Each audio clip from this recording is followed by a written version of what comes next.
Hi, and welcome to another edition of Rex, the Adequate Chef. Tonight I'll be putting together two quick dishes.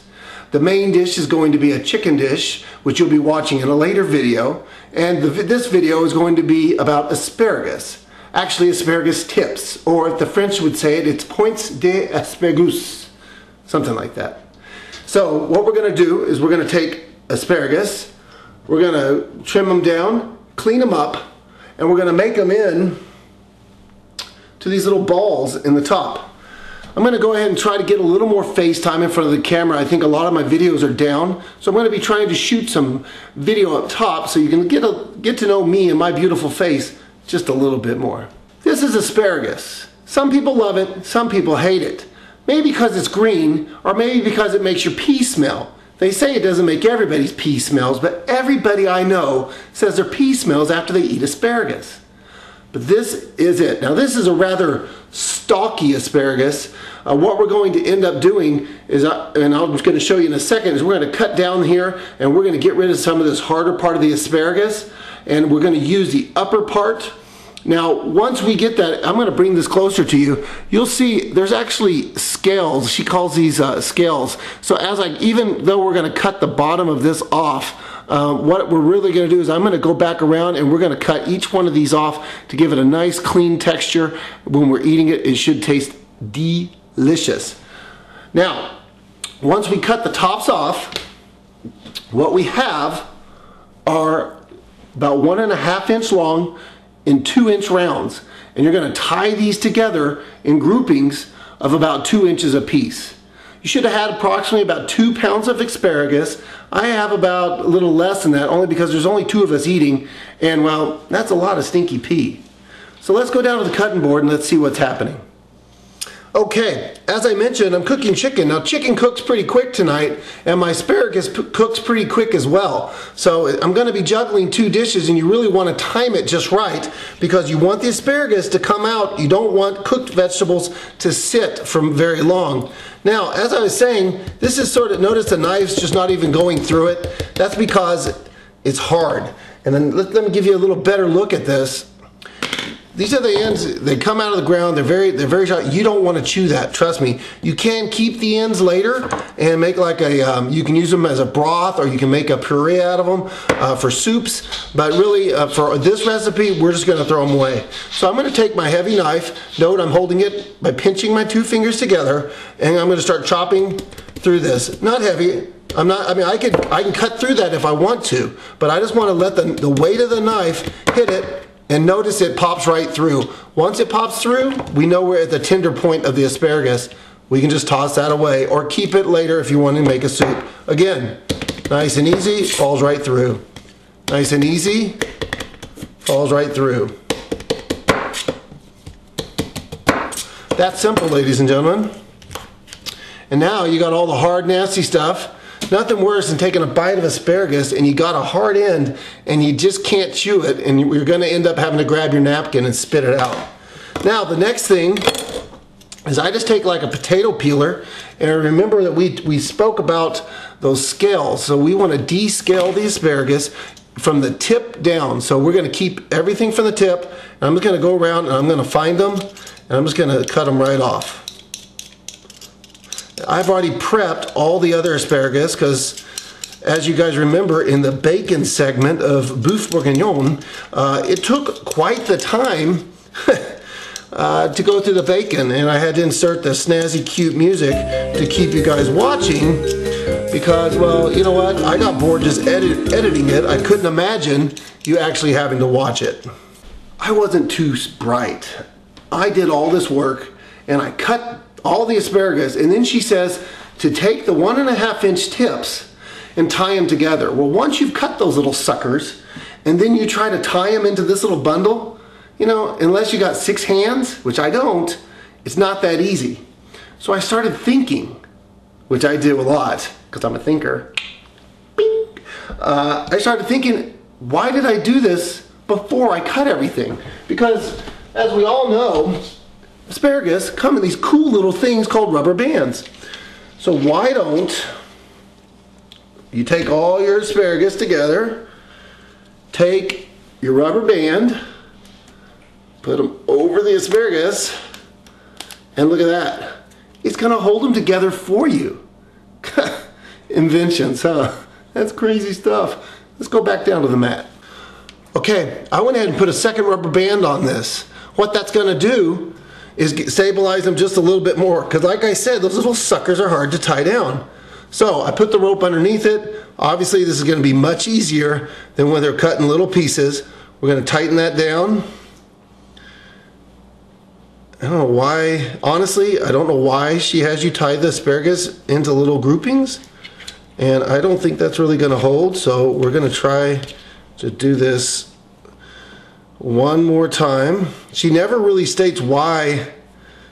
When I say she, I hope you guys realize I'm talking about Julia. She never tells you why we tie them together, but hey, we do what the French do. So, I have them tied. I'm gonna take my knife, just go a little bit below the tie. Oh, that was so much easier. So, now we have our cute little asparagus heads. Oh, I left one out. You know what? This little piggy is just gonna go cut in with the rest of them. We can throw the rubber bands. I keep them sometimes. You never know when you need a good thick rubber band. As far as the remaining pieces, just dice them up. And we're gonna deal with these. And yes, I'm a slow cooker, a slow cutter, I should say. Better to go slow and keep your fingers than be known as a really fast cutter with no fingers. So, I got all the bits and pieces cut up. We have our little tops. And we're ready to start cooking. This is gonna start going quick for me because I got two dishes and they both cook very fast. Right now what I'm going to do is we're working on the asparagus. So I'm gonna pan down here. What I've got here is I've got a nice I've got a nice pot of water. And as you can see, it's come up to a nice heavy boil. It's about 6 quarts of water. I'm gonna turn that down. Now, I have a little less than 2 pounds of asparagus. She says 3 tablespoons, repeat, tablespoons of salt in the water. I have about 2. We're gonna go ahead and salt the water. Always salt the water once it's boiling, not when it's not, or you'll pitch your pot. Now, we don't wanna put the heads in yet. So we're gonna take these little head bouquets, I'm gonna set them aside. And we're gonna take the stalks and we're gonna go ahead and we're just gonna plop those right in. We're gonna boil that for approximately 5 minutes. Kitchen timer, 5:00, and we'll see you then. All right, I'm juggling like mad. Now, we're gonna slow this boil down. These have been in approximately 5 minutes. We're gonna go ahead and take the heads of the asparagus. We're gonna put those in now. The stalks take a little bit longer to cook than the heads, and we don't want to overcook the heads. So now they're tied together. Maybe that's why we still want a light boil. Now we're gonna I'm gonna go ahead and let's clear this timer, and let's try the kitchen timer 5 more minutes. Start. She says 5 to 8 minutes more, or until tender. We're gonna continue this boil, and then we're gonna be done with this. See you in 5 minutes. Okay, we're done boiling. I've turned it off. At this point, I'm going to move it over. I'm going to drain it, and I'll come right back. Okay, you just missed me burning the living tar out of my fingers. The plate behind me, I was keeping it sort of warm, and boy was I ever, to make sure that when I was done with my chicken that's in the oven, I can put it in there. Now she says to pick these out, which I've just done. As you can tell, they stayed bundled together. And we're gonna I have another casserole dish. It is, I coated it with about a tablespoon of soft butter. We're gonna put those in there like that. We're gonna spread them around like so. Then come back in here, bring in your heads. You want to cut the string and remove it on each one, just like so.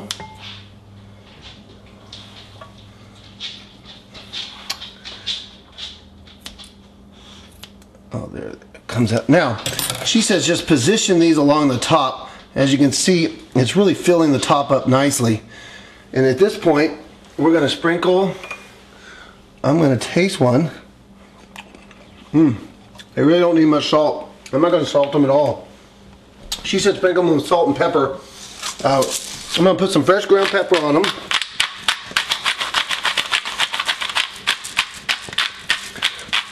Like so. Nice. And I have 4 tablespoons, go Julia Childs, of melted butter. And we're just going to pour that right over the top here.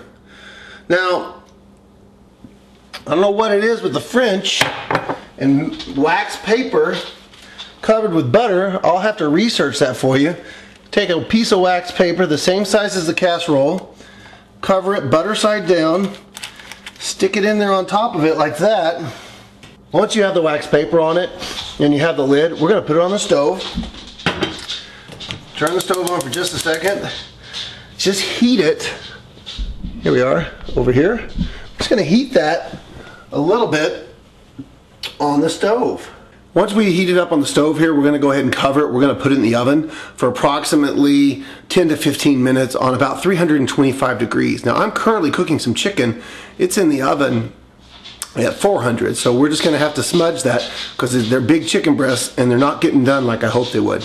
Okay, I can hear the butter now bubbling underneath this, so we got this good and warm. We're going to go ahead, cover it. I feel like Jeff Corwin or something, Corwin in like the Animal Planet experience. Now we're going to throw it in the oven. We're going to cook it a little more. Don't forget hot pads.